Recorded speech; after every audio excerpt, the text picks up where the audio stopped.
पुढची बातमी बघूया। नाले सफाईच्या मुद्द्यावरनं मुख्यमंत्री फडणवीस यांनी विरोधकांना खडे बोल सुनावलेत। नाले सफाईमध्ये सातत्यानं घोटाळे होत होते। मिठी नदीतून 83% गाळ काढण्यात आला। मुंबई मनपाचा कारभार पारदर्शक करण्याचा प्रयत्न असून मुंबईत 95% रस्ते आणि काँक्रीटचे असतील असं मुख्यमंत्री म्हणाले। नाले सफाईमध्ये पूर्वी सातत्याने दरवर्षी घोटाळे व्हायचे।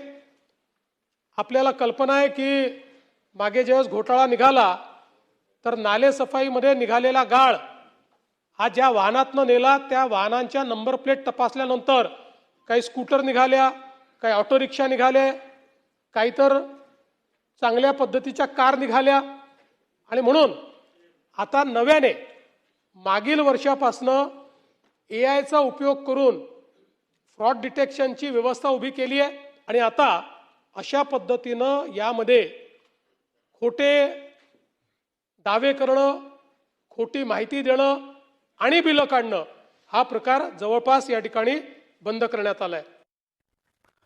मुख्यमंत्री देवेंद्र फडणवीस यांनी विधानसभेमध्ये अनेक महत्त्वाच्या मुद्द्यांसंदर्भात भाष्य केलं।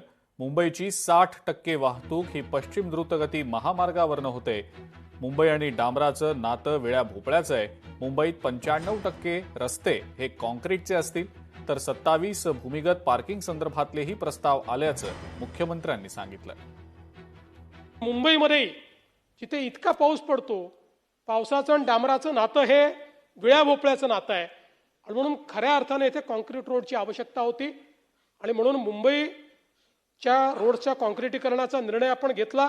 हा प्रकल्प पूर्ण झाल्यानंतर 1200 किलोमीटरपैकी 1913 किलोमीटर 2050 किलोमीटरपैकी 1913 किलोमीटरचे रस्ते म्हणजे 95% रस्ते हे मुंबईमध्ये काँक्रीटचे रस्ते असतील, ज्याच्यावर आपल्याला खड्डे पडणार नाही।